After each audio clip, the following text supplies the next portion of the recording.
구독, 좋아요. 자, 이제 주제를 바꿔서 김민석 문제 다뤄보겠습니다. 김민석 국무총리 후보자 지금 인사청문회 준비단을 꾸리고 준비를 하고 있습니다. 인사청문회 준비를 하고 있는데 기자간담회를 했어요. 근데 이런 얘기 나왔습니다.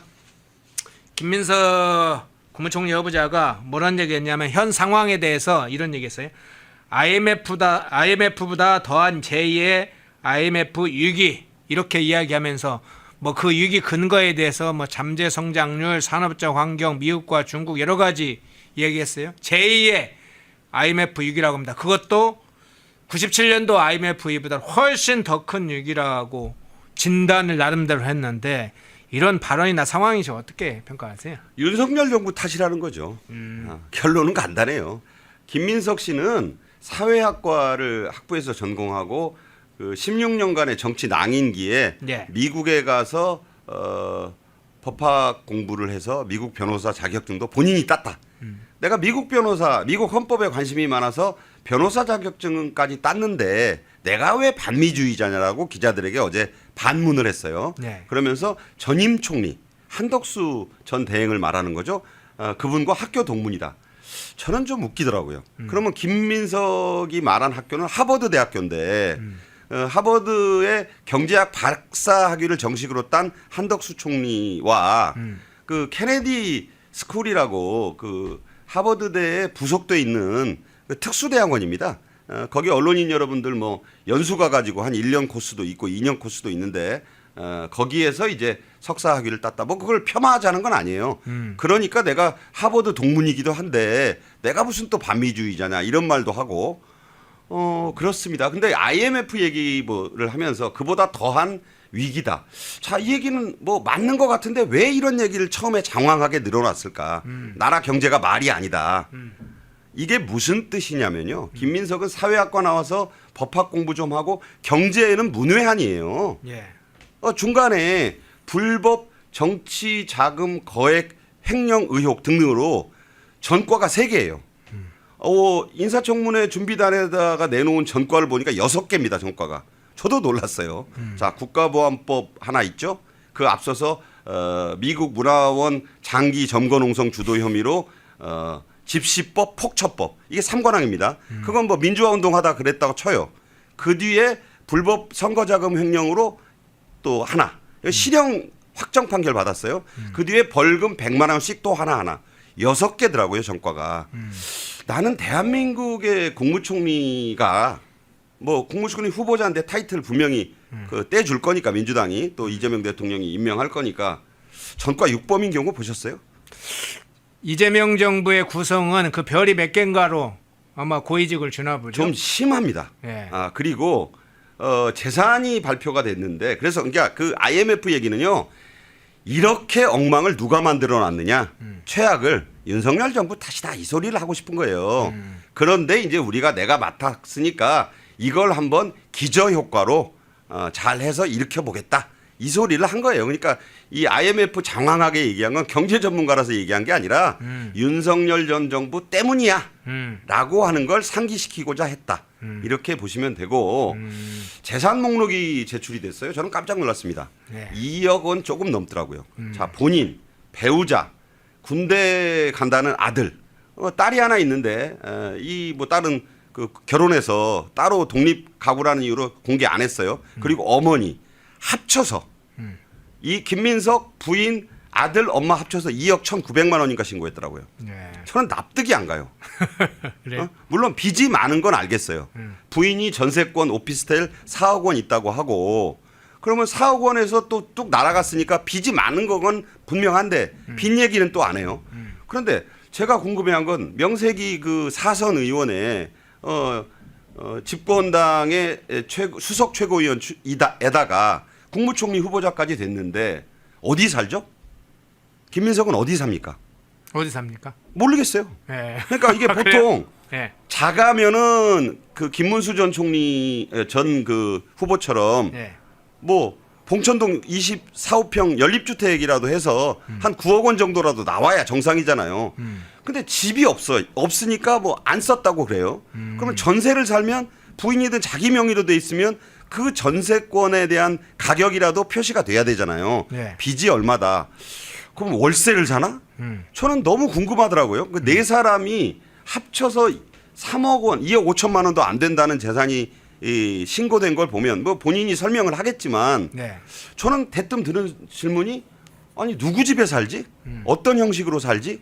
이런 의문이 들어요. 그래서 뭐 이를테면 내가 정말 청렴 강직한 청렴한 깨끗한 정치인의 표상이야 라고 하고 싶은 것 같아요. 그 김문수 후보 재산이 9억 얼마 된다고 해서 모두 놀랐잖아요. 경기지사 2번에 삼선 의원 출신의 노동장관 하는 분이 왜 그렇게 재산이 없어? 근데 이 김민석은 그 4분의 1도 안 돼요. 예. 그러니까 저는 좀 많이 이해가 안 됩니다.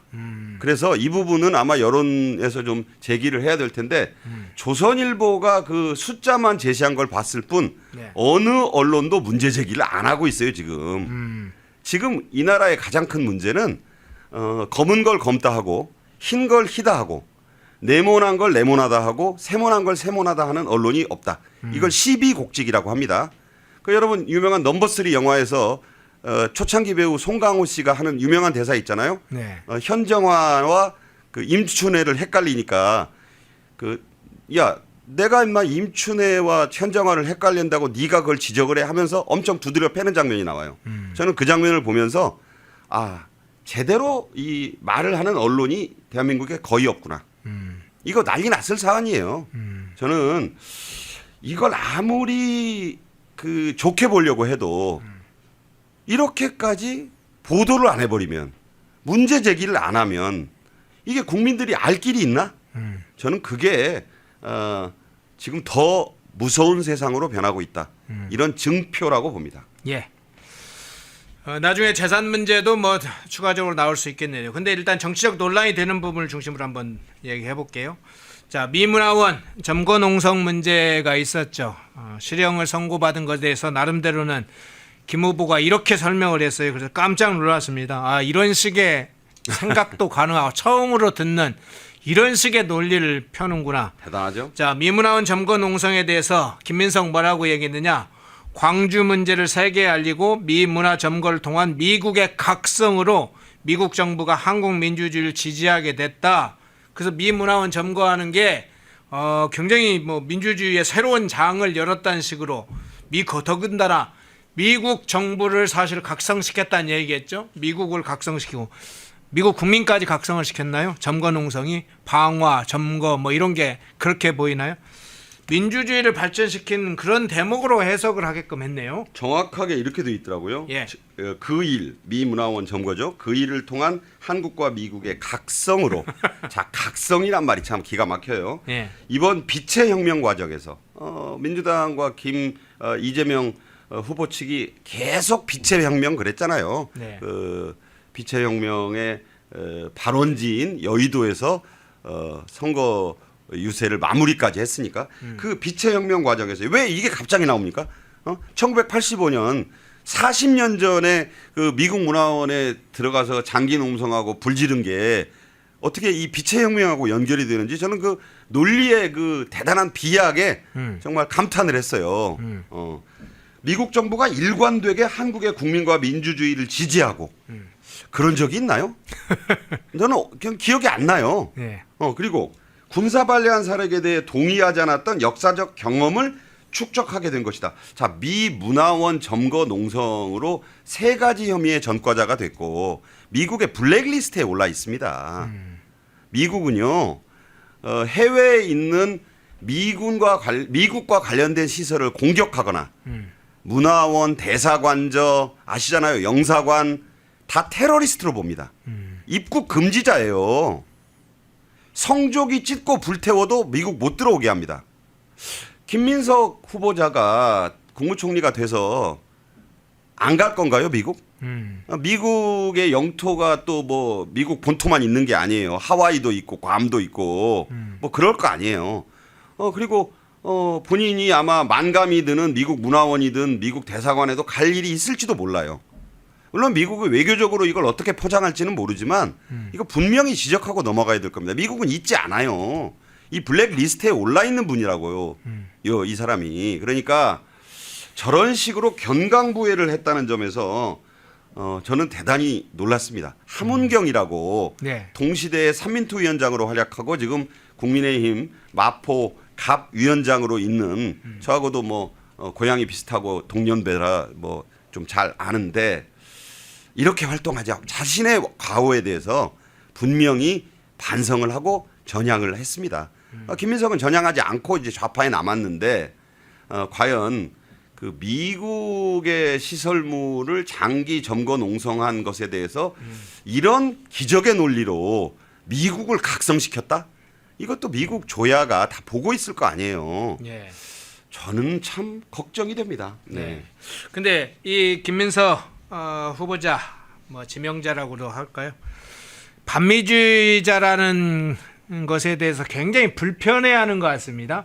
뭐 나는 반미주의자다 이렇게 말하는 사람들도 가끔 좌파들이 있잖아요. 나는 반미주의 실제로 그렇다 하는데 본인이 반미주의자로 딱 지명되는 게 불편했는지 과거 자기가 해외에서 뭐 어떻게 경험을 했고 미국에서 공부를 했고 미국 변호사 자격도 있다 이런 식으로 해명하면서 자기가 무슨 반미주의자냐 이렇게 주장을 해요. 그게 아니 전향했다면 자기가 전향했다고 이야기를 하든지 아니면 과거에 반미주의자였는데 여전히 뭐 속으로 말할 수는 없지만 뭐 지금 조금 그렇게 말하기는 그렇지 않느냐 하든지 그런데 좀 궁색합니다. 여기 반미주의자. 과거에 문재인 정부 청와대 대통령 실장을 했던 임종석이 예. 김민석보다 좀 후배잖아요. 오늘날의 한양대를 전국적으로 알린 그런 인물이잖아요. 그 전에는 그 운동권의 본류가 서울대학교에 있었습니다. 그 다음에 고대, 연대 정도였죠. 그런데 임종석 때부터 그 중심이 한양대로 가지 않았습니까? 그때 제가 기자를 하면서 신출 귀몰하던 임종석의 도피 행각을 취재하고 다녔던 기억이 생생한데 네. 임종석이 대통령 비서실장 됐을 때 국회에 나와 뭐라 그랬습니까? 당신은 지금도 주사파입니까? 라고 물었잖아요. 야당 의원이. 그때 뭐라고 대답했어요? 그 말에 대해서는 대답하지 않고 내가 민주화 운동을 하고 다닐 때 의원님은 뭘 하셨습니까? 라고 반문을 해요. 네. 그러니까 이 말은 뭐냐? 나는 지금도 주사파의 생각을 갖고 있다는 답이잖아요. 이게 확신범인 거예요. 양심수라고 표현이 되는데 이런 겁니다. 그래서 반미주의자라는 그 의혹이 있다라고 그 기자들이 물었어요. 한참 아들뻘의 기자들이 그 말에 울컥한가 봐요. 그래서 그 장황한 설명을 하고 있어요. 그러니까 담담하게 얘기하면 되잖아요. 과거에는 그런 적이 있었으나 대한민국 국무총리 후보자로 지명된 이 마당에서는 한미동맹의 중요성을 정답이 있잖아요. 정답이. 저는 정답이 있다고 봐요. 그런데 굳이 그렇게 말하지 않고 아주 또 희한한 그 말을 합니다. 제가 동년배 중에서 해외여행 자율화 이후에 비교적 해외 경험을 많이 한 편에 속합니다. 이게 뭔 소린가요? 미국 좀 많이 여행하면 반미주의자 아니에요? 그런 식으로 얘기하면 이재명 대통령 부부가 공개적으로 물론 갔다 왔는지는 모르겠으나 네. 미국 여행을 미국에 가봤다는 얘기를 별로 못 들었어요. 저는. 네. 그럼 해외 역으로 말하면 김민석의 논리대로라면 미국에 많이 안 가보면 반미주의자인가요? 자기는 미국에 많이 갔으니까 남보다 빨리 많이 한 편에 속한다는 말로 먼저 자기가 반미주의자가 아니다라는 말에 답을 합니다. 근데 중동에 가보면요, 중동의 테러 세력을 이끌어가는 엘리트들이 미국 많이 가서 미국 왔다 갔다 많이 하고 미국에 가서 자격증도 따오고 다시 자기 국가 중동 국가로 돌아와서 거기서 테러하고 반미 활동하고 있어요. 그런 다음에 이제 그 네. 말로 좀 그 이제 기자들이 좀 그 만족스럽지 않은 반응을 보였나 봐요. 그러니까 네. 곧이어 또 이렇게 얘기합니다. 미국에서 다양한 공부를 했고 맞아요. 미국에서 여러 공부했어요. 그러니까 18년 국회의원 4번 쉬었으니까 그 기간에 이제 미국 가서 다양한 공부를 했고 전임 총리와 같은 학교를 다녔고 이거 이제 한덕수 총리 같은 하버드. 이제 하버드를 예로 든 거예요. 내가 미국 최고 가장 오래된 또 명문대 중에 명문대를 다녔고 그럼 미국 하버드 다니면 반미주의자 아닙니까? 지금 저 반유대주의 때문에 아주 트럼프가 그 거의 유학생 중단시키는 학교가 지금 하버드예요. 네. 이런 식으로 이상한 논리를 또 드립니다. 미국 헌법에 관심이 있어 미국 변호사 자격도 가졌다. 자, 미국 변호사 중에 좌파가 참 많거든요. 그러니까 이게 보면 무슨 방패로 막는다고 막았는데 방패가 허술해요. 그리고 듣고 나서 이게 말이 되나 하는 생각을 많은 기자들이 가졌다고 하고 저도 이 말을 들으면서 참 깔끔하고 명쾌한 대답을 못하는구나. 반미주의자가 아니라는 점에 대한 그러니까 자연인 혹은 의원 김민석은 이렇게 말할 수 있다고 봐요. 그러나 대한민국 국무총리 후보자잖아요. 6.5시에는 대통령 권한대행을 할 사람이에요. 하게 될 사람이에요. 좀 말을 좀 얘기가 되게 좀 변명을 했으면 좋겠다. 근데 이게 우리 국민에 대한 메시지입니까? 아니면 미국을 향한 메시지입니까? 둘 다겠죠. 국내 기자들도 좀 납득시키고 싶고 또 미국에다가도 들으라고 한 얘기인데 과연 미국의 마가 신봉을 하는 지금 트럼프 행정부의 매파들이 과연 이 말을 듣고 실수를 금하지 않을까. 제가 말씀드렸잖아요. 그 트럼프 대통령에게 그 직접 백악관에서 조언을 하는 로라 루머라는 마가 운동가가 그 이재명 정부 출범에 맞춰서 올린 글에는 이낙연 전 총리도 그런 말을 했지 않습니까? RIP 사우스 코리아. 근조란 뜻입니다. Rest in peace. 근조 남한. 그러니까 한국이죠.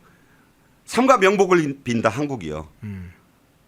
공산주의자들이 나라와 대선을 장악했다. 그건 그 사람 표현이 그래요. 그 다음에 마지막에 뭐라고 나오느냐? This is terrible.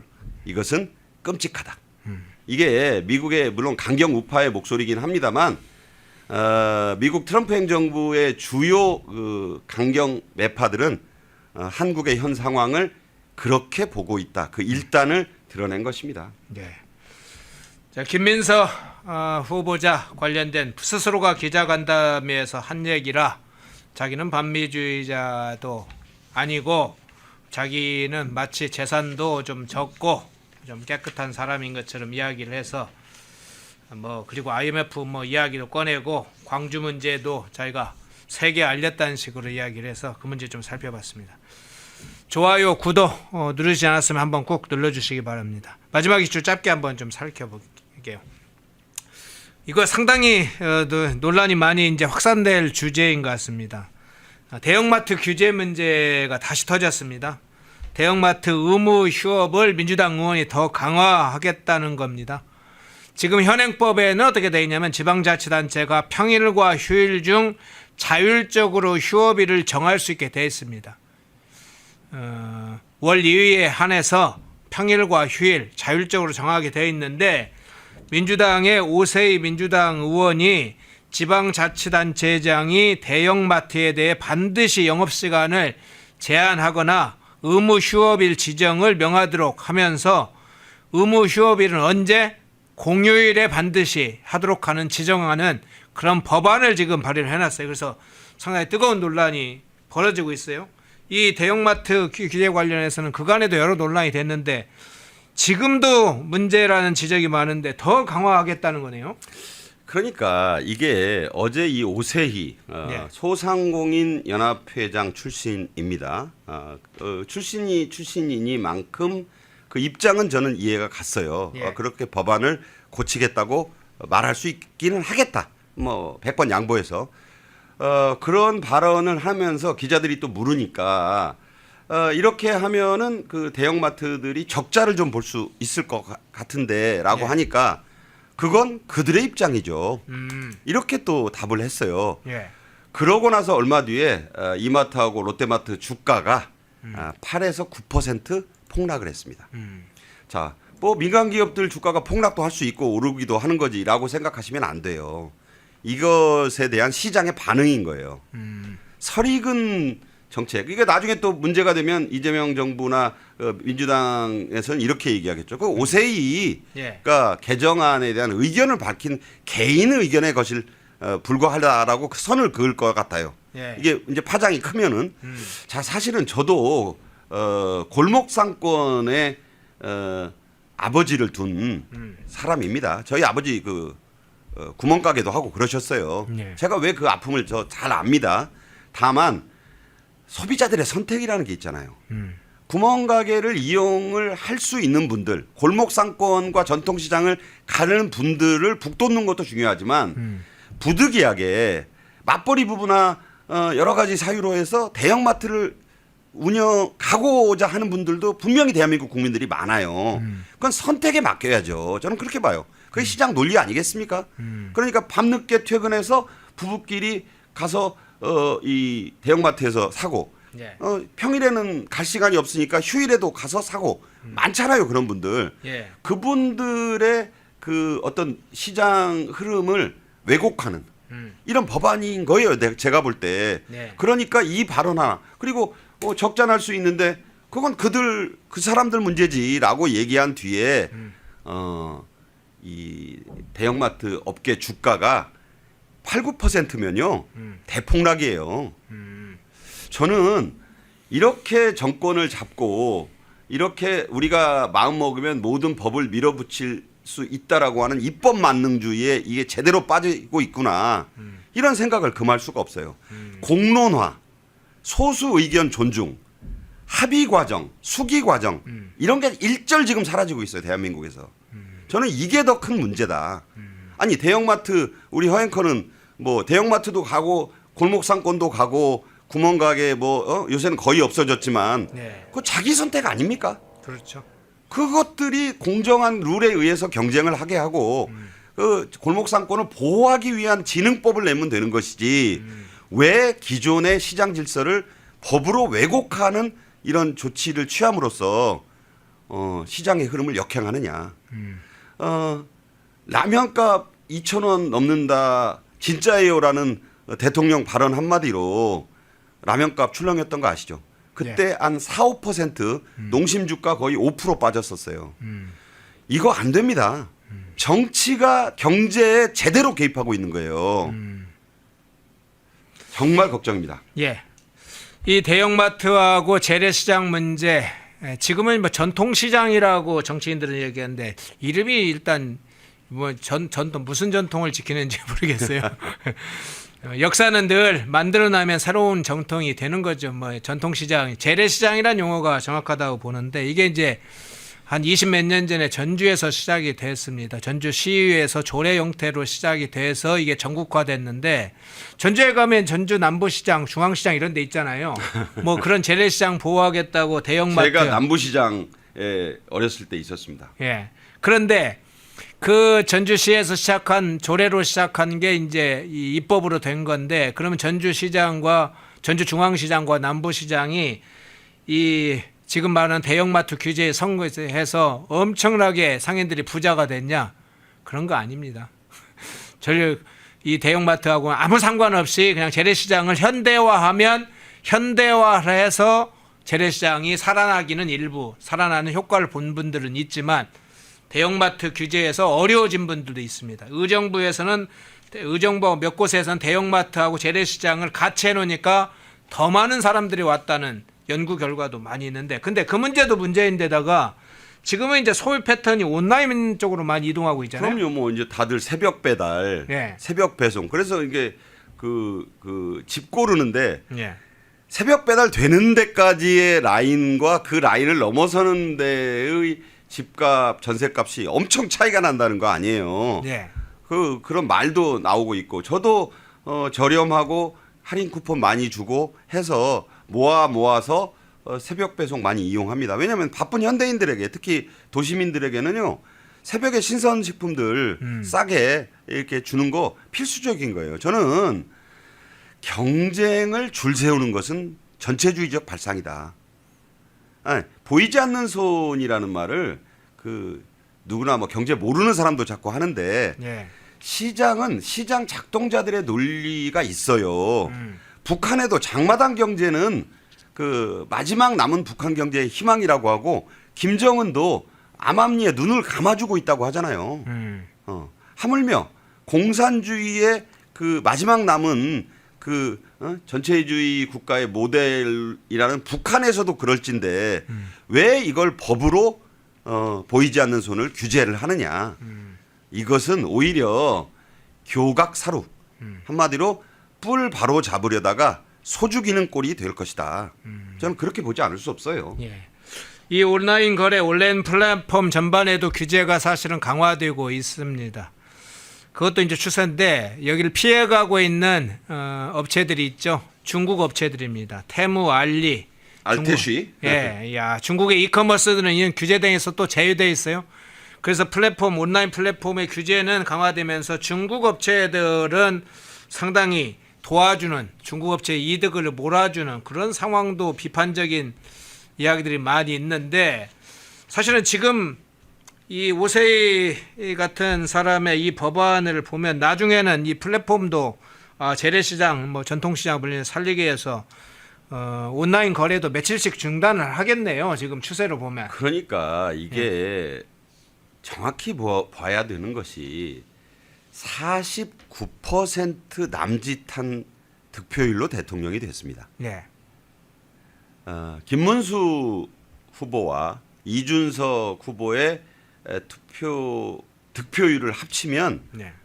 아주 소수점 둘째 자리 남아 많아요. 이게 무슨 뜻이냐면 적어도 이재명 후보를 반대하거나 이재명 후보는 아니라고 하는 사람이 더 많았다는 뜻이에요. 그러면 국회 권력을 절대적으로 장악하고 있다고 해서 모든 걸 우리 마음대로 할 수 있구나. 심지어 사법 영역까지도 지금 그렇게 가고 있잖아요. 네. 그래서 삼권 분립의 붕괴라는 얘기가 자연스럽게 나오는 거예요. 그러니까 이게 삼국지에서 나오는 뭐 조자룡 헌칼, 뭐 헌창 쓰듯 한다. 손에 칼이 쥐어진다고 마구 휘두르면 안 됩니다. 침묵하고 지켜보는 절대적으로 절반의 국민이 있어요. 자, 민주주의라는 게 다수결만 있습니까? 소수 의견인데 소수 의견도 아니에요. 이번 대선을 보면 거의 절반에 가까운 그 현 정부에 대한 비토 세력이 존재한다는 거예요.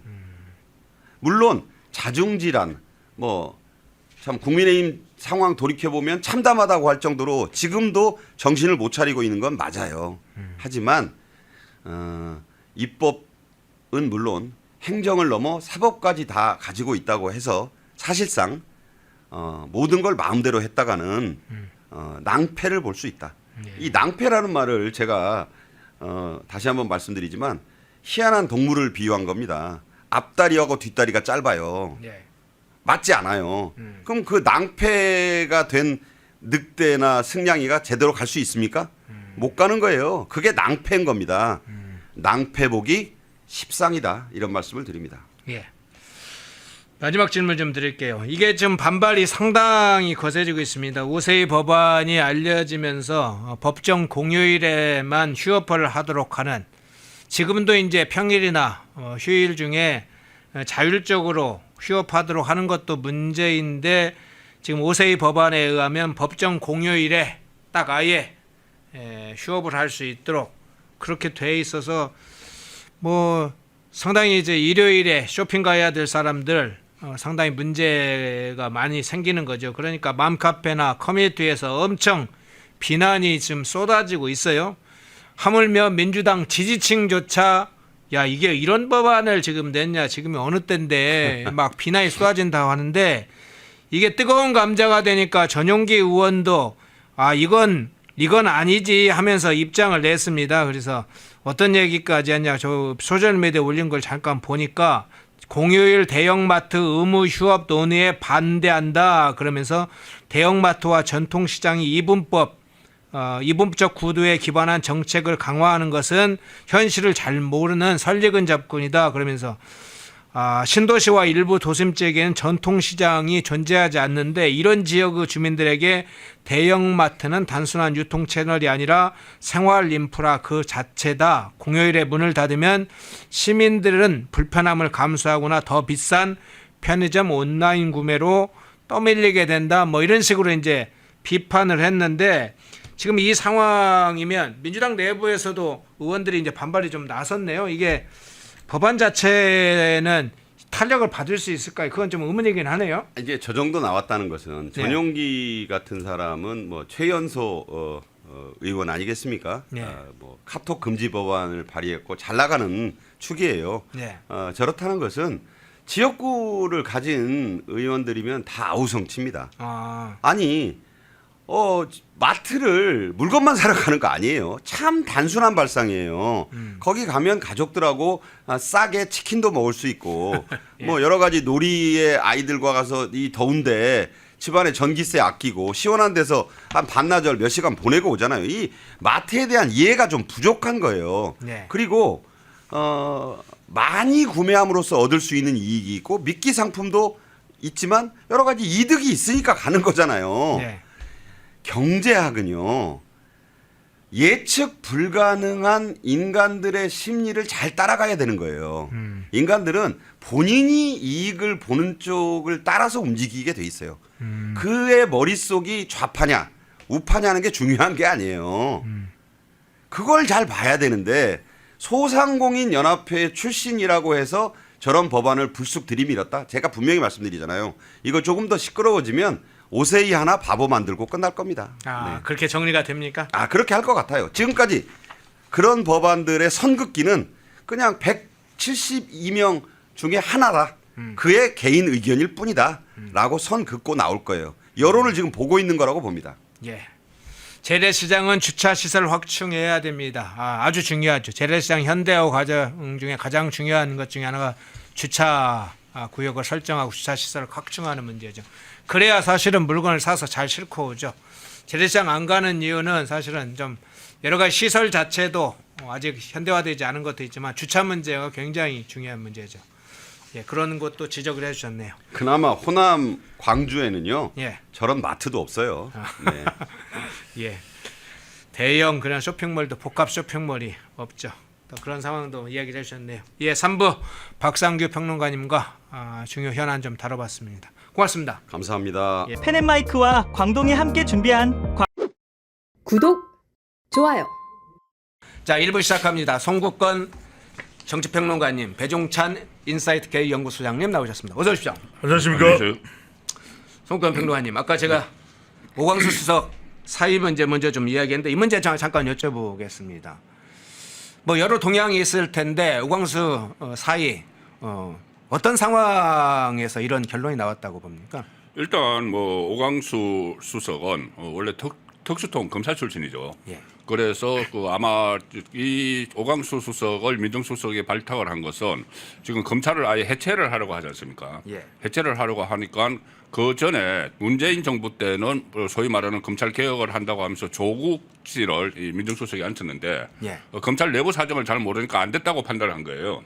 그래서 아예 이번에는 이재명 대통령의 그 연수원 동기죠. 연수원 동기를 검찰 출신을 여기 앉혀서 검찰 해체 작업을 하려고 했던 것 같아요. 검찰 출신을 가지고 검찰 해체 작업을. 그런데 이것이 처음에 당내에서 반발이 있었습니다. 서영교 의원 같은 경우도 예. 특수통이고 윤석열 전 대통령과 관련이 있다 이렇게 해서 반대 의견을 표명을 했는데 그래도 그걸 이제 이재명 대통령은 그대로 밀고 나갔는데 이게 아마 내부에서 제보가 있었던 것 같아요. 내부에서 그러니까 이게 경향신문에서 처음에 이 문제를 제기를 했거든요. 그러니까 좌파 매체에서 문제를 제기했다는 것은 누군가로부터 제보를 받았는데 좌파 진영 안에서 받았겠죠. 예. 자 그래서 그게 크게 하면은 이제 그 부인의 그 건물을 부인의 부동산을 차명으로 관리를 하도록 했다. 그리고 그것을 재산 신고해서 누락시켰다. 그리고 그것을 이용해서 또 차명으로 대출을 받았는데 그 대출 금액을 이사장이죠. 이사장이 대신에 이렇게 갚았다. 뭐 이런 문제들이 불거져서 한 번 이렇게 본인이 이 사의를 표명을 했는데 그 반려를 했다고 해요. 예. 이재명 대통령이. 그러면서 그때 대통령실에 한 말이 뭐냐면은 이 충분히 어떻게 보면은 그 이해를 구했다는 식으로 이야기를 했습니다. 그게 뭐냐 하면은 다 인정을 했어요. 오광수 수석이 본인의 그런 것이 인정을 했습니다. 예. 인정을 하니까는 인정했으니까 된 것 아니냐 하는데 인정했으면 책임을 져야 되는 거죠. 예. 그래서 그 차원에서 여론이 워낙 안 좋으니까 일단 그 사표를 수리하는 방향으로 가는 것 같습니다. 예. 실제로 이제 이 대통령이 오광수 수석을 내정했다가 임명하고 나흘 만에 사실은 첫 낙마 사례가 지금 확인되고 있습니다. 오늘 아마 이 대통령이 사표를 수리할 걸로 그렇게 지금 알려지고 있어요. 그런데 이 민정수석은 뭐 직책도 중요하지만 차지하고 있는 위상도 좀 중요하지 않습니까? 그런데 최근에 여론이 어땠어요? 그래서 제가 드린 말씀입니다. 이거는 지지율 때문이에요. 저는 예. 자진 사의 표명을 할 수밖에 없다고 저는 다른 방송에서도 물론 우리 방송이 제일 중요합니다만 말씀을 이미 예측을 했어요. 왜냐하면 저는 데이터 전문가니까 예. 지금 리얼미터의 사실상 국정수행 기대감이 지지율이잖아요. 예. 58%인데 그 다음 나온 조사가 53이에요. 아, 그 사이 5% 떨어졌어요? 자, 그다음 조사는 얼마가 나오겠어요? 예. 얼마가 나오겠습니까? 이건 뭐 뻔한 거죠. 그러면은 지금 이게 다른 이유보다도 반 이재명 정서도 있겠지만 오강수 인사가 굉장히 큰 겁니다. 오히려 보면 주가는 올라가고 있어요. 예. 그러니까 지지율이 사실은 더 올라가야 맞잖아요. 음. 아니 코스피 주가가 지금 3천을 넘나드는데 3천을 곧 이제 돌파할 수 있다는 얘기는 이건 다 다른 게 아니라 초반에 대통령 지지율에 영향을 주는 것은 인사입니다. 예. 그런데 다른 인사도 아니고 지금 김민석 국무총리 후보자도 이야기하겠습니다만 지금 모든 게 오강수에 집중이 돼 있어요. 우상호도 나쁘지 않다. 누구도 나쁘지 않다. 이런 이야기가 나오는데 지금 오강수에 집중이 돼 있는 이유는 바로 방금 전에 이야기하신 거예요. 첫 번째는 지지율. 두 번째는 뭐냐면 이 지적이 이른바 우파 쪽이 아니라 좌파 쪽에서 나온다는 거예요. 예. 이게 아픈 겁니다. 그러니까 이재명 대통령이 국정 운영을 할 때 제일 골치 아픈 게 뭐냐면 MBC가 때릴 때, JTBC가 때릴 때, 경향이 때릴 때, 한겨레가 때릴 때예요. 예. 근데 그런 상황이 바로 벌어졌죠. 설마 그러겠느냐. 내 인사인데.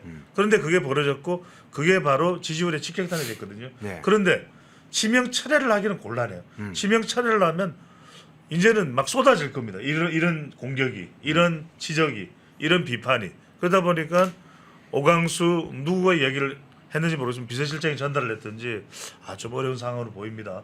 또 하나가 여러분들 뭔지 아십니까? 지금 순방 준비하고 있잖아요. 그러네요. 이러면 순방 효과가 하나도 안 나요. 그러니까 역대 대통령도 보면 순방 효과야말로 정말 이게 달달하거든요. 그러면은 순방 갔다 오면 지지율이 한 5% 정도 오릅니다. 많을 때는 7% 오를 때도 있거든요.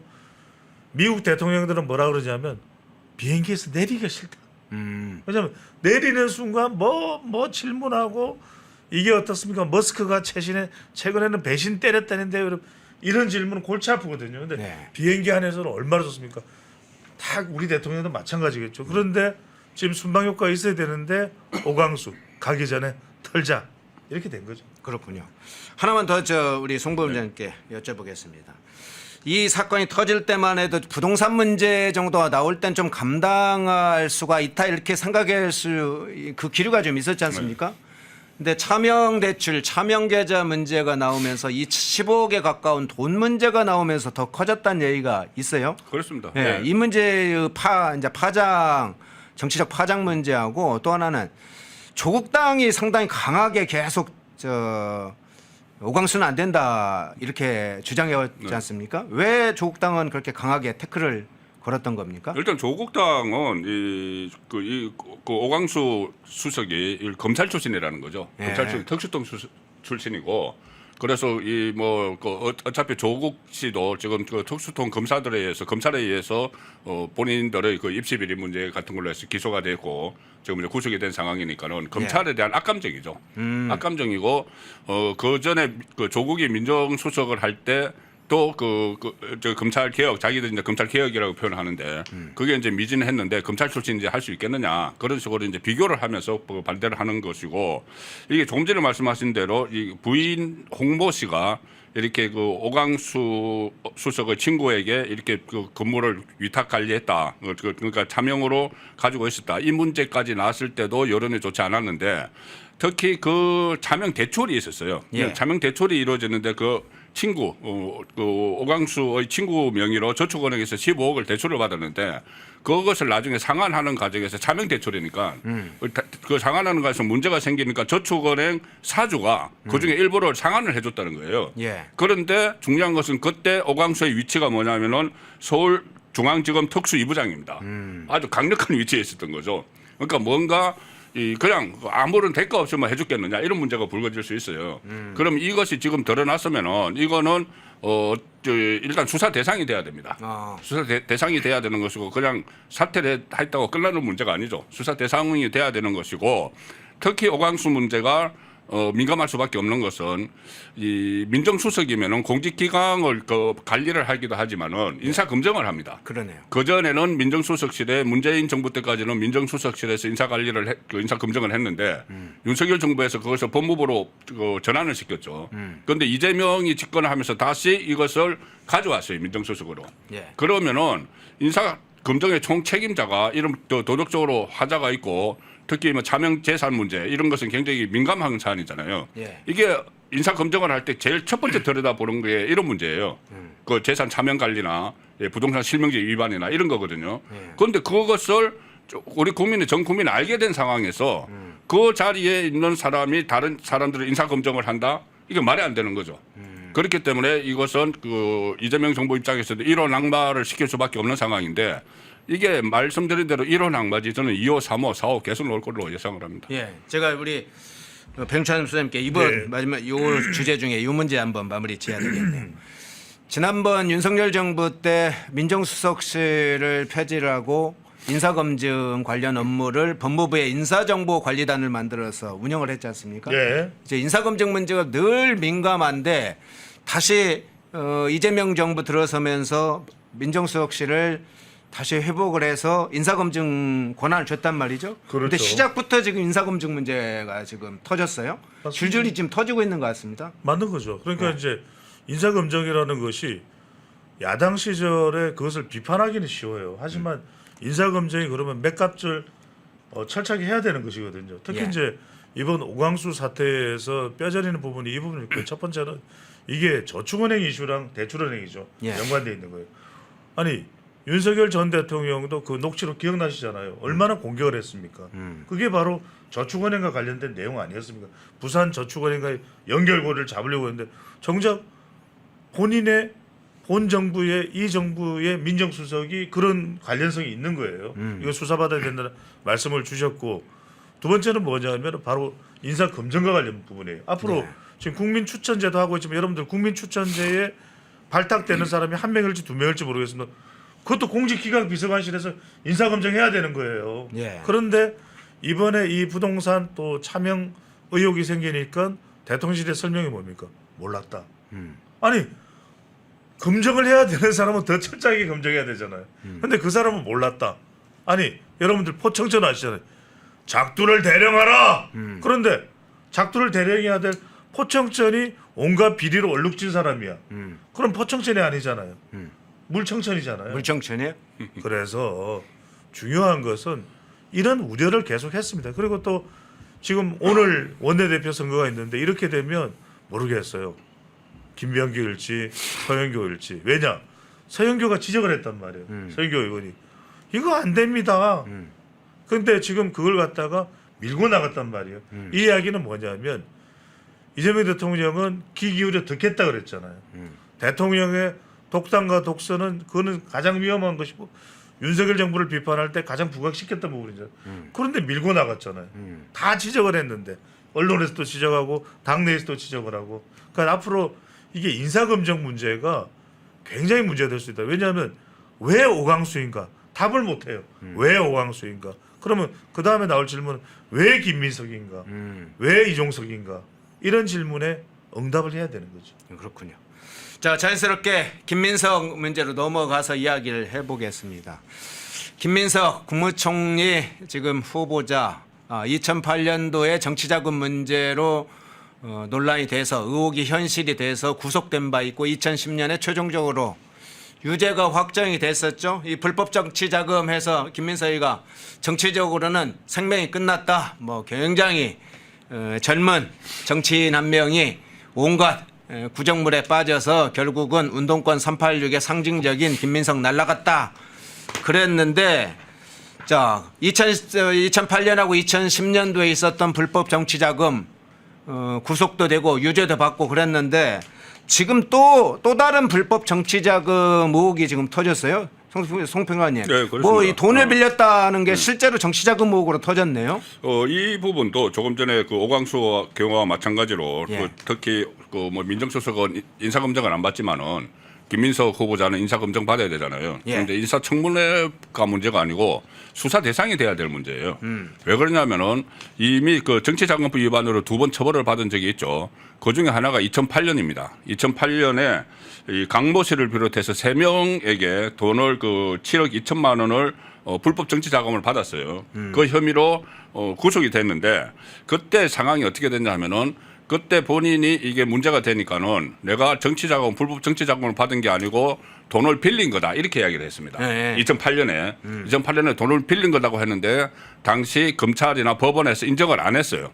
돈을 빌렸으면은 그러니까 채무 기간이 지났으면은 독촉을 해야 되잖아요. 예. 독촉한 그런 흔적이 없는 거예요. 그러면은 그때 강모 씨를 비롯해서 이 강모 씨 특히 강모 씨가 그냥 정치 자금 뭘 주는 불법 정치 자금을 주는 것을 채무로 위장을 한 거죠. 채권 채무 관계를 위장을 했다는 겁니다. 그래서 처벌을 받았는데 그런데 그로부터 딱 10년이 지났어요. 2018년에 똑같은 일이 벌어진 거예요. 예. 이미 처벌을 받았는데 그때 돈을 줬던 강모 씨가 예. 다시 또 4천만 원을 빌려줍니다. 4천만 원을 빌려줘서 그냥 이게 나중에 덜톡이 나면은 이제 불법 그 정치 자금이 되니까 또 채무를 그 채권 채무를 일으킨 것처럼 그런 그 계약서를 써요. 예. 계약서를 썼는데 나중에 보니까는 그 계약서에 돈을 갚기로 한 기간이 2023년 4월에 만료가 되는데 예. 지금까지 돈을 안 갚은 거예요. 안 갚았으면 또 그때처럼 이번에도 빨리 갚으라고 독촉을 하고 해야 되잖아요. 또 그게 없는 거예요. 이게 10년 전하고 똑같은 구도입니다. 그러니까 이게 그 돈을 빌려준 것처럼 해가지고 실제로는 불법 정치 자금을 준 것 아닌가. 그 논란이 지금 벌어졌기 때문에 이것도 역시 수사 대상이 돼야 되는 거죠. 10년 전에 똑같은 일로 유죄를 받았기 때문에 이것도 같은 패턴입니다. 같은 패턴이면 이거 당연히 이제 수사 대상이 돼야 되는데 그러면 이 강모 씨는 왜 이 김민석 후보자에게 이렇게 계속 그 후원을 했느냐? 과거에는 이 어떤 뭐 정치인들에게 스폰서들이 있었죠. 스폰서들이 있었죠. 노무현의 박연차, 네. 뭐 강검원 이런 것처럼 네, 네. 그런 관계인지 아니면은 어떤 대가가 있었는지를 또 봐야 되는 거예요. 왜 그러냐면은 2018년 무렵에는 2017년에 대선이 있었지 않습니까? 문재인 정부가 출범을 하고 그 직후에 김민석 지금 후보자가 민주연구원 원장을 합니다. 민주연구원 원장이 아주 중요한 그 당직을 하고 있었던 때죠. 그리고 그 강모 씨는 원래 민주당 정치인이에요. 그 지역 위원장까지 했습니다. 원외 지역위원장. 우리로 이제 민주당을 당협위원장을 했어요. 예, 예. 그렇기 때문에 두 사람의 어떤 관계를 더 살펴봐야 되는 문제가 있고 또 하나 김민석 후보자가 그 시점에 2018년 시점에 이것과 4천만 원과 별개로 10명에게 1,000만 원씩 해서 1억 원을 또 채무를 가지게 돼요. 네. 그러면 그거는 또 어떤 성격인지도 다 이제 조사를 그러니까 이것은 인사검증 전에 그러니까 이제 인사청문회 전에 수사 대상이 이것도 돼야 된다고 봅니다. 예. 10년 전에 근데 있었던 일이 10년 후에 2018년에 동일한 방식으로 또 재현이 됐다. 김민석이 바보가 아닐 텐데 이 부분에 나름대로 자기 해명이 있을 거고 2018년도에 그렇게 구속돼서 유죄로 받았는데 강모 씨한테 지금 또 4천만 원을 받았는데 변제를 안 해? 그러면 이제 김민석이 생각이 있을 거 아니에요? 김민석은 지금 어떤 꿍꿍이를 갖고 있는 겁니까? 아니 이런 것들에 대해서 명확한 근거가 있으면은 네. 지금 이걸 허둥댈 이유가 하나도 없는 거잖아요. 첫 번째는 뭡니까 여러분들? 첫 번째는 4천만 원을 빌렸다. 예. 자 그러면 허행급께서는 누구한테 빌린 돈이면 빌린 그 차용증이 있을 거 아니에요. 그러겠죠. 그리고 내가 어떻게 갚겠다. 그러면 지금 갚았으면 모르는데 아직 안 갚았으면 그거 갚으면 돼요. 예. 그리고 또 그걸 안 갚은 것에 대해서 근데 지금 방금 전에 나오는 18년 같으면 지금 횟수가 얼마나 지났습니까? 그러면 이 돈에 대해서 여태까지도 안 갖고 있는데 그걸 가만히 있겠어요? 그러니까 이거 다른 성격이 아니냐? 그러니까 지금 뭐냐? 이건 정치 자금 기부다. 이게 돈을 준 거다. 이건 지금 불법이 되는 거 아닙니까? 그죠? 예. 또 하나 문제가 뭐냐면 아까 말씀하셨던 대로 2018년에 또 다른 11명으로부터 1억 강씨를 포함해서 1억 4천만 원. 그럼 총 1억 8천이에요. 그러면 이 돈에 대해서 이야기를 해야 되는데 지금 세금 변제 목적이라고 이야기를 하거든요. 자, 제가 허앵커한테 여쭤볼게요. 세금하고 또 추가적으로 나온 게 세금 플러스 생활비 썼다고 그러더라고요. 아니 그러니까 들어보세요. 1억 4천만 원이 세금이고 생활비도 이상하잖아요. 왜냐하면 예. 2018년이면은 생각을 해보십시오. 민주연구원장이니까 적어도 어떤 돈은 나올 거예요. 생활할 돈이 왜 없겠어요. 그리고 생활할 돈을 이 주변 사람들한테 상당히 의혹을 받을 수밖에 없는 사람들한테 빌린다.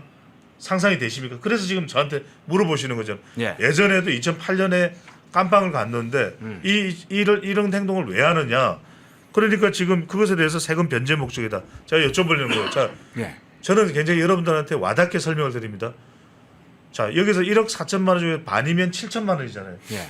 7천만 원을 세금으로 낼 정도면 소득이 얼마나 되는지 아세요? 야, 그러면 몇십억이 들까요? 그러니까 말이 안 되는 이야기죠. 네. 그러면 그 소득 있는 사람이 돈을 빌릴 일도 만무한 것이고 이미 이런 빚진 돈이 있으면 벌써 다 갚았겠죠. 그의 번 돈으로만 세금을 낼 정도가 이 정도 되는. 그러니까 이 말은 뭐냐면 김민석 국무총리 후보자가 이렇게 생각한 거 아닌가. 아, 괜찮겠지. 이제는 정권도 문재인 정부야. 나를 이걸 가지고 문제 삼을 사람이 누가 있겠어. 그리고 내가 곧 또 국회의원 되고 이러면 이건 다 정리될 거. 이렇게 판단한 거 아닌가 싶은데 지금 이게 왜 문제인지 제가 또 분석을 해드릴게요. 여러분들 이게 다른 건 모르겠어요. 미 문화원 점거 농성과 연루됐다. 그건 아니에요. 그거 가지고 타결 준 국무총리 후보자입니다. 예. 그러면 수많은 또 장관들을 제청을 해야 돼요. 아시지 않습니까? 지지율의 직격탄이에요. 이게 직격탄입니다. 이걸 민주당 내에서 이게 제가 말씀드렸잖아요. 민주당 내에서 반발이 나올 겁니다. 대통령 되면 안 됩니다. 큰일 납니다. 그리고 벌써 민주당 내에서는 김민석 의원이 국무총리 후보자로 가는 것부터 못마땅한 사람들이 많아요. 예. 많을 것 같아. 예. 왜냐하면 자기들이 보기엔 내가 더 열심히 일했는데 나는 민주당의 붙박이였는데 그런 생각할 수 있지 않습니까? 왜 왔다리 갔다리 한 사람한테 무슨 국무총리 포상을 줘? 무슨 이유야? 다른 배경이 있는 거야? 속내가 뭐야? 왜 김민석이야? 제가 아까 말씀드렸잖아요. 지지율에 타격을 줄 수 있는데 왜 오광수인가? 왜 김민석인가? 왜 이종석인가? 이걸 설명을 해야 돼요. 그런데 지금 이건 다른 건 모르겠는데 김민석 의원이 지금 돈 문제잖아요.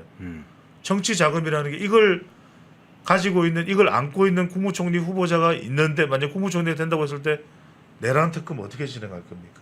대정부 질문 어떻게 답변할 겁니까? 그러면은 내란 특검 받는 국민의힘 의원들은 다 나와서 이렇게 총리 그 돈은 어떻게 된 겁니까? 쓸데없는 거 묻지 마시고 어떻게 된 거냐고요? 쓰잘데기 없는 거 묻지 말라니까. 이거 이 대정부 질문이 진행이 안 될 겁니다. 그래서 저는 지금 민주당 내의 고민이 매우 깊어질 것이고 자칫 이렇게 되면 여론의 상황을 봐서 이재명 대통령이 순방을 다녀와서 그럴 때는 비행기에 내릴 때부터 이미 한반도가 여론으로 상당히 들끓고 있다는 걸 알 거예요. 예. 저는 순방 다녀와서 이재명 대통령이 뭔가 모종의 조치를 할 가능성이 매우 높을 것으로 봅니다. 아, 그렇습니까? 오광수에서 이어서 두 번째 낙마 가능성까지 이 얘기 지금 하시는 거예요? 그럴 여론의 상태를 봐야 됩니다. 근데 여론 상태. 이 상태로는 제가 말씀드릴 수 있는 것은 뭐냐면 저는 김민석 후보자도 능력을 발휘할 수 있는 인물이라고 봅니다. 근데 이 의혹을 털어내야 돼요. 제 전제 조건입니다. 이걸 못 털어내면 여론은 악화될 게 불을 보듯 뻔합니다. 예. 오광수 수석도 차명 대출건이 상당히 커지면서 지금 사의를 표명을 했는데 지금 말씀하신 것처럼 이게 해명이 될지 모르겠어요. 저 손권 평론가님. 지금 말씀하신 4천만 원에다가 아까 11명 포함해서 1억 4천만 원이라까지 나왔습니다. 근데 이제 재산이 2억 원대, 2억 한 1천만 원 정도라고 지금 신고를 했잖아요. 네. 아들이 또 명문대, 미국 명문대에 다닌다고 그래요? 코넬. 코넬. 예. 이 돈 문제가 계속 터져서 실제로 김민석 위기 상황이 갈 수도 있겠는데요? 아, 이게 저도 이제 정치부 기자 생활 오래 했지 않습니까? 예. 이게 하나가 딱 터지면은 거기서 끝나지가 않아요. 예. 계속 파생 새끼칩니다. 새끼칠. 왜 그러냐면은 기자들이 이 집중적으로 그걸 파고듭니다. 파고들기 시작을 하고 조금 전에 그 말씀하셨다시피 김민석은 이재명계의 주류가 아니에요. 어떻게 보면 핵심 주류가 아닙니다. 그러면 그 옆에서 부글부글 끓고 있는 사람들이 있죠. 김민석이 뭘 했는데 국무총리를 줘? 그러면은 이 사람들이 저 언론 취재도 막 이루어지고 하면은 본인들이 알고 있는 걸 막 제보를 하게 됩니다. 제보를 하면은 이것저것 막 터지는 거죠. 그게 벌써 시작이 됐어요. 지금 말씀하신 대로 그 아들이 다른 문제도 뭐 많이 그 논란이 됐었는데 이 그 고등학교를 청심국제고등학교 여기를 다녔는데 여기가 교육비가 엄청나요. 여기 고등학교인데 연간 2천만 원에서 2,300만 원까지 들어가는 데입니다. 그런데 여기를 졸업을 하고 코넬로 갔는데 이 코넬 대학교는 이 수업료가 연간 수업료가 6만 6천 달러, 9,400만 원. 그리고 여기다 생활비까지 하면은 연간 1억 이상이 들어가는데요. 그러네요. 그런데 본인이 재산 2억 얼마 신고했지 않습니까? 예. 그런데 과연 이런 돈이 어디서 이제 조달이 됐는가? 이것까지 터지기 시작을 하면은 다른 것도 막 터집니다. 지금 아들 문제는 또 하나 있죠. 뭐 표절 방지하는 그것을 학교 동아리로 만들었는데 예. 그걸 또 법안을 발의를 해가지고 그거 일종의 아파 찬스죠. 여러 가지 논란이 벌어지고 있기 때문에 지금 말씀하신 대로 저는 이 해외 순방 그 직후쯤에는 낙마할 가능성이 있다. 그런데 낙마를 하게 되면은 이재명 정부 전체가 이렇게 흔들립니다. 왜냐하면 빨리 이 국무총리로 정식으로 임명이 돼야지 장관들 임명 제청을 할 수가 있어요. 예. 그 장관들도 계속 후속으로 할 수 있는데 이거 만약에 낙마하면은 또 다음 후보자고 하면 시간이 또 걸리죠. 자, 그래서 가급적이면은 낙마를 안 시키려고 하겠지만은 문제는 지지율이죠. 그 경우에 지지율이 떨어질 것으로 뭐 예상이 되거나 그런 그 지표가 나오면은 낙마를 안 시킬 도리가 없을 수도 있습니다. 예. 방금 이제 김민석 후보자의 아들 문제가 나왔습니다. 고등학교도 나오고 코넬대도 나오고 1억 이상 연간 1억 이상이 쓰여질 돈들 그 자금이 그 김민석 아들이 어떻게 해서 쓰여질까? 어디에서 돈이 나오고 있을까? 자, 그 파고들면 계좌로 송금했을 테니까 그 계좌 추적하면서 자금의 출처를 또 찾아가겠죠. 자, 그런데 지금 마지막에 김민석 후보자의 아들 다른 문제가 지금 나왔습니다. 논문 관련된 얘기도 나왔어요. 자, 채널A가 단독 보도한 건 먼저 그 영상 한번 준비해 주시겠어요? 짧은 영상 한번 보고 오겠습니다. 김민석 국무총리 후보자 아들 김모 씨가 고교 재학 시절 표절 예방을 목표로 하는 교내 동아리를 만든 건 2022년 8월입니다.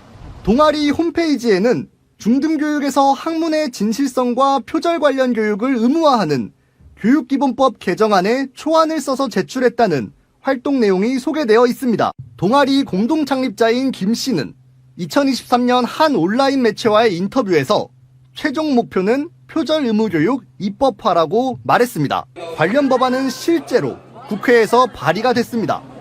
대표 발의자는 더불어민주당 소속 A 의원이었고 공동 발의자 명단에는 김민석 후보자가 포함돼 있습니다. A 의원은 김 후보자 아들과 개인적으로 가까운 사이라며 김 씨에게서 직접 전화가 왔고 큰 틀의 가치 부분에서 동의해 발의했다고 설명했습니다. 이 법안은 소관 상임위에 상정되지 않았고 지난 2024년 5월 21대 국회 임기 만료로 자동 폐기됐습니다. A 의원은 입법을 해보려 했는데 우선순위에서 밀렸다고 밝혔습니다. 현재 대학생인 김 후보자 아들은 동아리 활동 실적이 대학 입시에 쓰였는지에 대해 지원할 때 쓴 정보를 모아보는 중이라며 정리를 해서 알려주겠다고 밝혔습니다.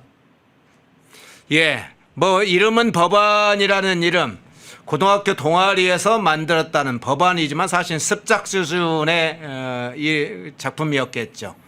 그걸 실제로 김민석 의원과 관계됐을로 보이는 민주당 A 의원이 법안을 실제로 발의했고 한 10명 이상이 참여를 했다고 하죠. 김민석, 그러니까 자기 아들의 그 습작 수준의 법안을 실제로 민주당 법안으로 만드는데 김민석도 공동 발의자로 참여를 했다. 그래서 앞서 아파 찬스 문제가 나오는데 이게 소장님 제2의 조국 사태입니까? 어떻게 보세요? 저는 그렇게 번질 가능성을 배제할 수 없을 것 같아요. 예. 왜냐하면 핵심은 입시에 사용했는지 여부하고 그 입시에서 이런 것들이 상당히 중요했을까. 지금 미국 대학을 졸업한 걸로 알려지고 있는데 예. 한국 대학 입시에서 사용이 됐는지 미국 대학 입시에서 사용됐는지 몰라도 이게 영향을 미쳤다면 이건 아빠 찬스예요. 제가 이런 말씀을 드립니다. 지금 김민석 국무총리 후보자의 아들이 시도한 동아리에서 이 내용 좋아요. 좋아요. 여기까지는 다 좋아요. 좋고 이것을 입법하기 위해서 국회와 접촉을 했다는 건 다 좋아요. 이것까지 좋아요. 일반인도 그렇게 할 수 있습니다. 문제는 뭐냐? 이게 과연 법안으로서 발의가 될 수 있는지. 지금 발의됐죠? 예. 발의됐죠? 여기에 아빠 찬스입니다. 자, 정말 아무개의 아들, 정말 종3 이사의 아들이 이걸 했을 때 국회의원들이 그래 훌륭해 얘야 너야말로 대한민국의 미래야 이렇게 받아들였을까요? 그런데 이 의원이 김민석 의원의 동료가 너 누구니? 네 아버지 뭐 하시노? 네 아버지 뭐 하시노? 그럼 이건 다른 이야기가 될 수 있는 거죠. 제가 드리는 말씀은 뭔가 희화를 들려고 드리는 말씀이 아니라 그러니까 누군가의 아들, 누군가의 딸 제가 짧게 우스개 이야기를 이거 SNS에서 나온 이야기예요. 정말 스펙을 가진 면접 지원자 A 그다음에 면접 지원자 B가 있는데 C는 아무것도 없어요. 맹탕이에요. 근데 C가 채용이 돼. 왜? C는 전무님의 딸이야. 그러니까 이 면접 이 심사관들이 심사관들이 그래 전무님의 딸 바로 채용입니다. 이게 우리 사회를 반영하는 거예요. 이대로 가면 안 된다. 아빠 찬스, 엄마 찬스. 우리 사회가 그걸 집중적으로 정말 사회 문매를 때렸잖아요. 누구에게? 조국에게 사면한다는 이야기도 있습니다. 그래서 지금 다른 이야기는 전 좋아요. 김민석 아들 잘했어요. 전 능력 있는 친구예요. 그런데 이걸 발휘하는 대목에서 아빠의 영향 그리고 그 성과를 그 맛을 거뒀기 때문에 봤기 때문에 대학 입시에서 그것이 적용되고 실제로 영향을 줬다 입시하는데 이거 상당히 중요하습니다. 미국 대학도 National Assembly Bill I suggested very good, excellent. 그럼 이 자료를 영문으로 제출했을 가능성. 그러니까 지금 빨리 봐야 되는 건 이걸 영문으로 학교에 제출했는지 국내 대학 접수할 때면은 국내 대학에 이 내용들이 전달됐는지 이게 만약에 영향을 줬다면요 1%든 5%든 30% 영향을 줬다면 아빠 찬스예요. 누구의 아들로 간 거잖아요. 예, 좀 넘어가기 전에 그럼 지금 말씀하신 거 한번 제가 추가적으로 송 부장님께 여쭤볼게요. 지난번에 이제 조국의 딸 조민 뭐 아들까지 뭐 인턴 활동 여러 봉사 활동 뭐 이런 것들 다 했던 것처럼 막 만들어 가지고 실제로 대학 가는데도 쓰고 부산대 의학전문대학원에 갈 때도 쓰고 막 그래서 그게 아빠 찬스 엄마 찬스 논란이 됐지 않습니까? 이 버전이 보면 비슷한 버전이 지금 고등학교 그 동아리 활동의 버전을 입시 때 썼다 대학 입학에 이렇게 확전되는 겁니까 상황이? 이제 그 입시 때 쓴 것을 지금 본인들이 해명을 못 하고 있잖아요. 네. 그 아들은 뭐 자료를 모아보고 있는 중이다. 그리고 그 인사 그 검증에 대비하는 팀에서는 뭐 알아보겠다. 아직 알아보는 결과가 안 나왔어요. 그 결과를 보면은 되는데 이게 더 악성이라고 봅니다. 저는 조국도 좀 악성이지만은 이게 더 악성이라고 보는 것이 국회를 이용을 한 거예요. 예. 입법기관을 사유화한 겁니다. 보통 우리가 뭐 국회 사유화, 입법기관 사유화하면은 이재명 피고인 이재명의 방탄을 위해서 여러 가지 법을 만들고 그런 것들 형사소송법 고치고 선거법 고치고 뭐 이런 것들을 사유화했다고 하는데 이거는 그거와는 또 다른 차원의 이거는 완전히 개인화한 거예요. 개인화. 개인적으로 본인의 어떤 스펙을 넓히기 위해서 아니 어떤 섭작 수준의 이것을 발의를 합니까? 발의를 하고 본인들도 민망하니까 이걸 통과는 못 시켰어요. 예. 그냥 발의만 해놓고 이제 임기가 끝나니까 국회 임기가 끝나니까 자동 폐기된 거거든요. 그러니까 자기들도 이 섭작 수준인 걸 아는데 이걸 어떻게 법을 만들어요? 다 알면서 이렇게 뭐 이것도 뭐 본인이 조금 전에 뭐 그 김민석 의원의 동료 의원이 아들하고 개인적으로 알아서 아들이 부탁을 받았다고 하는데 그러면은 그래서 대표 발의자가 됐고 그러면 김민석은 거기 왜 공동 발의자로 들어갑니까? 김민석은 몰랐어야죠. 아예. 근데 공동 발의자로 들어가면은 김민석이 부탁을 한 거죠. 했다고 봐야 되겠죠. 합리적으로. 그러면은 이것은 철저하게 국회라는 입법기구를 완전히 개인화해서 개인의 어디 사유를 위해서 이걸 활용을 한 겁니다. 그리고 이것이 지금부터 밝혀져야 될 게 이게 과연 입시에 사용이 됐는지 아니면은 그 입시에 사용이 됐으면 이게 어느 정도 영향을 미쳤는지 가령 예를 들어서 코넬대 같은데 미국 같은 데는 이런 거에 대해서 스펙을 굉장히 중요시할 거예요. 국내 대학도 그렇지만은 아니 그래도 이 우리 대학에 오려는 그 학생이 야 한국 국회에 법안을 발의를 하는데 기초 자료를 제공을 했다. 이러면 엄청나게 우수한 학생이 되는 거죠. 그래서 그런데 이제 그것까지 모르겠죠. 아, 걔네 아빠가 사실은 국회의원이야. 이건 모르겠죠. 자, 그런 상황이 있었는지 지금부터 이것을 다 밝혀내면은 이게 제2의 조국 사태로 또 번질 수 있다고 봅니다. 예. 뭐 추가적으로 나오는 이야기가 있습니다. 보도 아침을 보니까 이 조국의 이제 김민석의 아들이 비영리 민간단체를 만들었다고 해요. 그 민간단체하고 국회에서 이 민주당 의원이 공동 세미나도 했다고 합니다. 그러니까 고등학교 시절에 동아리에서 만드는 그 습작 수준의 뭐 법안이라고 불리는 것들만이 아니고 대학에 그때 이제 입시가 끝나고 대학에 간 다음에 본인이 동아 비영리 단체를 만들었는데 국회의원과 공동 세미나도 했다. 자, 이게 연속적으로 이어지는데 제가 소장님 이 문제 한번 여쭤볼게요. 예. 그런데 이 해명하는 부분이 좀 참 우스운 게 아까 좀 이야기를 주셨는데 우리 송욱권 평론가님께서 법안에 참여했던 의원의 해명이 참 이상해요. 김 후보자 아들과 개인적으로 가까운 사이였다. 그 아들이 전화가 와서 그 큰 틀의 가치 부분에서 동의해서 발의했다. 김민석 후보자와 연관성을 부인하는 겁니까? 왜 이런 변명 아닌 변명을 하는 겁니까? 무슨 뚱딴지 같은 이야기예요. 예. 그러니까 지금 다들 기시감이 있을 텐데 누가 떠오릅니까? 최강욱 전 의원 떠오르잖아요. 그러네. 떠오르잖아요. 예, 떠오릅니다. 그러니까 이럴 때는 그냥 명쾌하게 솔직하게 이야기하면 맞아요. 예. 그리고 만약에 국민들이 그걸 이해해 준다면 뭐 가능한 것이고 이해해 주지 못한다면 그거는 판단해야죠. 왜 제가 이런 말씀을 드리냐면 그동안 수도 없이 윤석열 정부를 민주당이 공격한 게 그 이유였잖아요. 예. 그 이유였잖아요. 그리고 이미 문재인 정부에서 조국 아빠 찬스 엄마 찬스 이미 다 봤잖아요. 정경심까지 봤잖아요. 그래서 그걸 해서는 안 된다. 우리 국민들이 그때 여야 가릴 것 없이 진보 보수 좌우파 가릴 것 없이 대동단계라고 더 이상 아빠 찬스 엄마 찬스 예전엔 그랬죠. 예전엔 아시잖아요.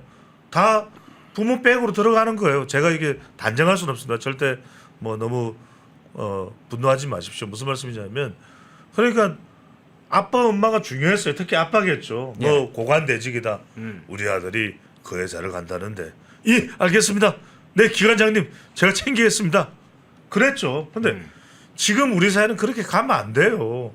그걸 하지 말라고 20대가 거리에 나서고 하는 최근의 상황 아니겠습니까? 채용도 어렵고 이제는요 배추도사 아들이라고 해서 우리 아들 뭐 딸이라고 해서 어디 좋은 대우 받을 수가 없어요. 더 비난받아요. 아빠 뭐해? 머리꼬리 그게 뭐야? 그러니까 이건 뭐냐면 이제는 네 아빠 뭐 하시노? 어디 계시노?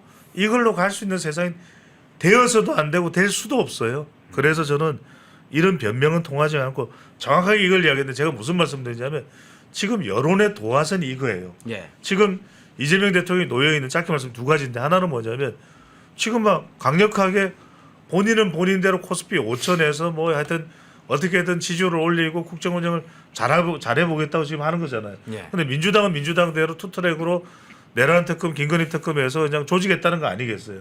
근데 이럴 때 조지고 싶은데 못 조지는 이유는 지금 민주당 출신 사람들의 의혹이 지금 불거지는 거예요. 자, 그냥 의원이고 야당 시절에 이런 거 안 나옵니다. 왜? 그냥 여당을 때리고 있으니까요. 근데 본인들이 이제 여당이 되고 자리를 이제 하겠다라는 이 상황이 오면 보세요. 불거지잖아요. 그러면 명쾌하게 해명돼야 됩니다. 그 해명할 자신이 없으면 거두어야 되는 거죠. 그렇군요. 자연지킴이님이 청년층이 분노하고 있다. 김민세라고 해주셨네요. 아웃 이렇게 해주셨네요. 예, 배추도당님 빙고라고 저 칭찬하는. 아이고, 네. 예, 감사합니다. 우리 감사합니다. 도사님은 알아보는 분이 있네요. 주사랑님이죠. 주사랑님. 주사랑님. 네, 사랑합니다. 예, 그 평론가님. 네. 자, 인사청문회가 아직 확정은 안 됐죠? 네. 일자가 확정은 안 됐는데 대략 6월 말, 뭐 6월 23일에서 27일 사이에 지금 열릴 것이다. 지금 국민의힘에서도 그 시점 23 또는 23, 4 뭐 이런 정도 이야기를 좀 하고 있는 걸로 알려졌는데 지금 아들 문제하고 지금 저희가 이제 김민석 아까 뭐 이제 변제해야 할 돈이 안 갚고 정치자금 문제까지 얘기했는데 실제로 인사청문회 하면 어떤 문제들이 막 터지면서 쟁점이 될까요? 어떻게 보세요? 일단 말씀드린 대로 인사청문회에서는 그 조금 전에 이제 돈 변제 문제 이것은 네. 정치자금법 위반 여부가 중점적으로 다뤄지겠죠. 네. 다뤄지는데 이것이 과연 이 어떤 수사 대상이 될 수도 있다는 그런 이야기가 나올 수가 있고 네. 또 하나는 아들 문제인데 이거 그 아들 입시 문제 이런 것은 굉장히 지금 민감하거든요. 민감하고 또 여기 또 아울러서 여러 가지 민주당 안에서 다른 문제들도 같이 터지고 있어요. 가령 김병기 그 후보 같은 경우에 원내대표 후보 같은 경우에 아들 국정원 뭐 특혜 청탁 이런 것도 있지 않습니까? 그렇죠. 아예 녹취록까지 다 나왔잖아요. 네. 이런 문제들이 하면은 단순한 이렇게 그 김민석 후보자에 대한 검증도 되지만은 새 정부를 구성을 하고 있는 조금 전에 위성락 거기도 또 부동산 문제가 있습니다. 예. 자, 그러면 새 정부 초기에 주축을 이루고 있는 전반적인 사람들에 대한 어떤 그 비도덕성 뭐 이런 것들이 집중적으로 문제가 제기가 될 수가 있습니다. 인사청문회에서. 그런데 이 인사청문회에서 장관들은 표결을 안 하지만 국무총리는 표결을 하지 않습니까? 표결을 하면은 물론 지금 그 민주당이 가반수를 차지를 하고 있기 때문에 표결을 하면은 통과가 될 가능성도 있어요. 그런데 이게 무기명이기 때문에 이탈표가 나올 수가 있습니다. 그 이게 통과가 안 될 정도까지 나올리라고 보기 어렵지만은 이탈표가 엄청나게 좀 나올 수가 있어요. 그거 다 집계가 나중에 되지 않습니까? 어느 정도 알 수가 있지 않습니까? 그러면은 이거 첫 번째 표결에서 이재명 정부가 들어서서 첫 번째 국회 표결에서 이탈표가 생긴다고 하는 것은 벌써 그때부터 어떤 그 흔들릴 수가 있는 거예요.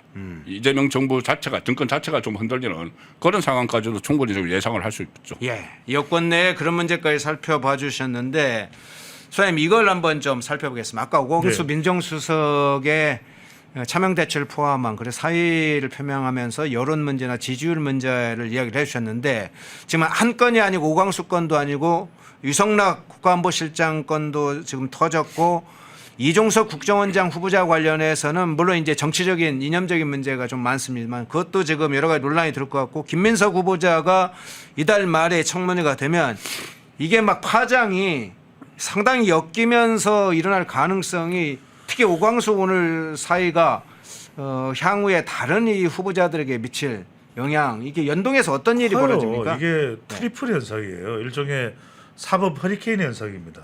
무슨 말씀이냐면은 지금 이재명 대통령이 아직까지는 좀 적극적이지가 않은데 왜 적극적으로 나설 수밖에 없냐? 위성락 터져요, 김민석 터져요, 또 다른 사람 터져요. 이런 게 터지기 시작하면 이재명 대통령은 초민감해집니다. 왜? 네. 본인이 헌법 84조가 있잖아요. 본인의 세번 리스크가 있잖아요. 그러면 당장 사람들이 이 의심을 하는 게 이거죠. 아니 대통령이 본인의 재판 리스크 때문에 다른 사람들은 조치를 못하는 것보다 이게 제일 듣기 싫은 소리일 거예요.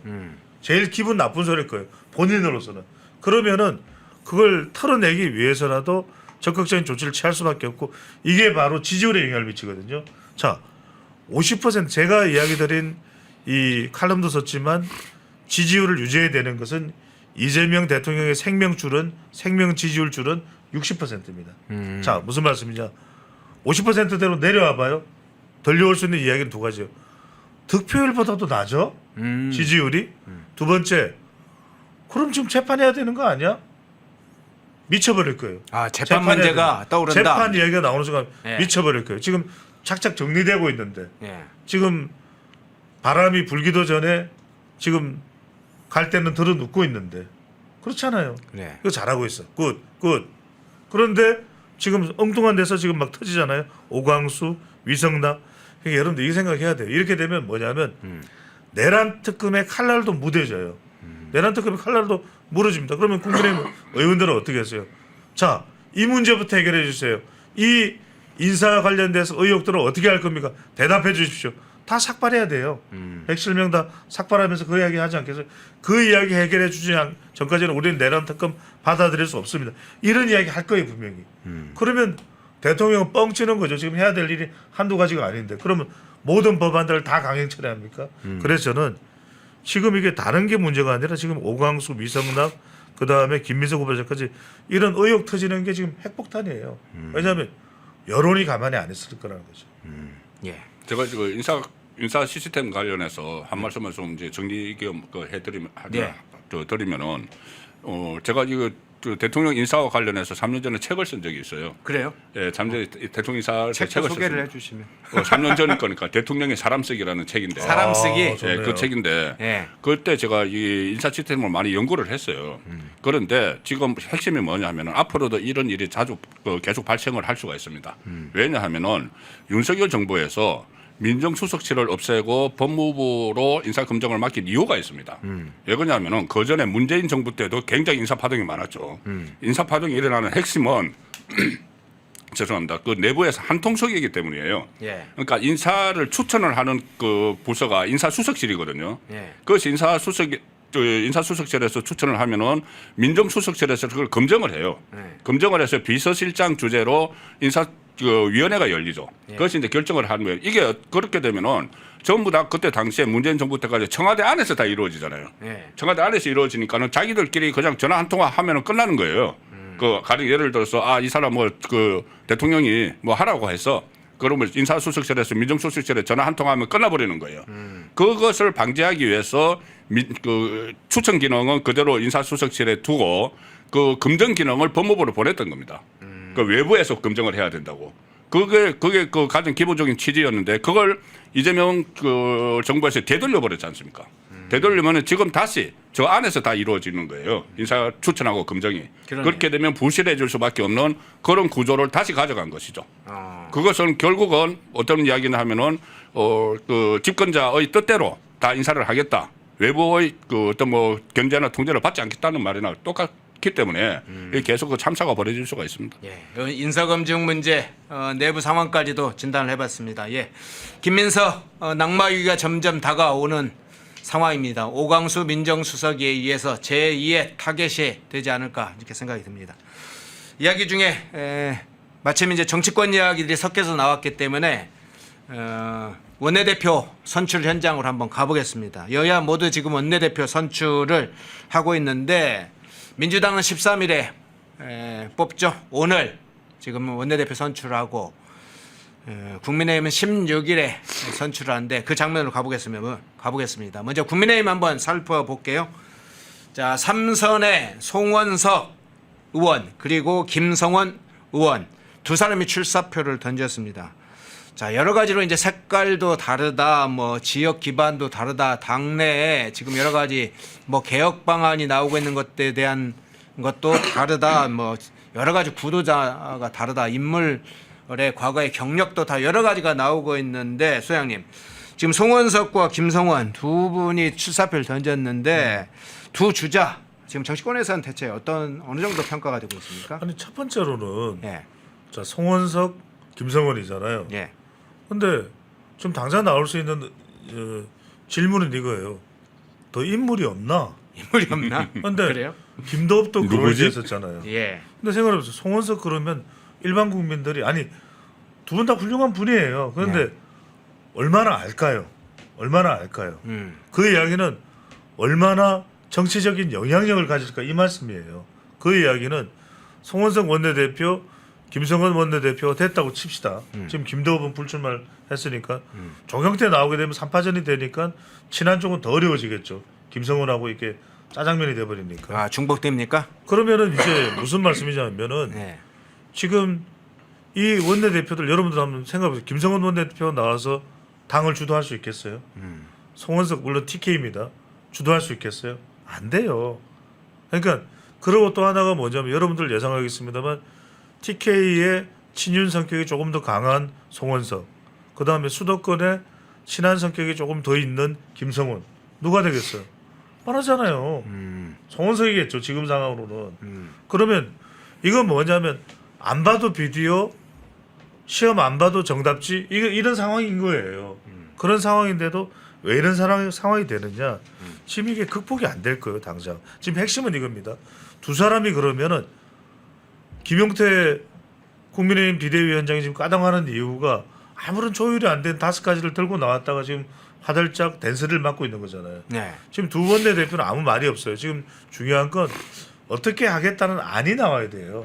안이 안 나오면 지금 그러면 이게 최선의 방법인지 친윤이 들어서서 그냥 친한을 싹쓸이해서 몰아내는 게 답인지 그럼 친한이 들어와서 친윤 쪽을 싹 갈아엎어버리는 게 답인지 어느 것도 답 같아 보이지는 않는데 그러면 지금 두 사람이 답을 제시할 수 있는 두 분 다 제가 그전 말씀드린 좋은 인물입니다. 그리고 누가 될지는 정해져 있어요. 하지만 원하는 지지층들이 원하는 지지층들이 원하는 건 첫 번째 뭐겠습니까? 경쟁력.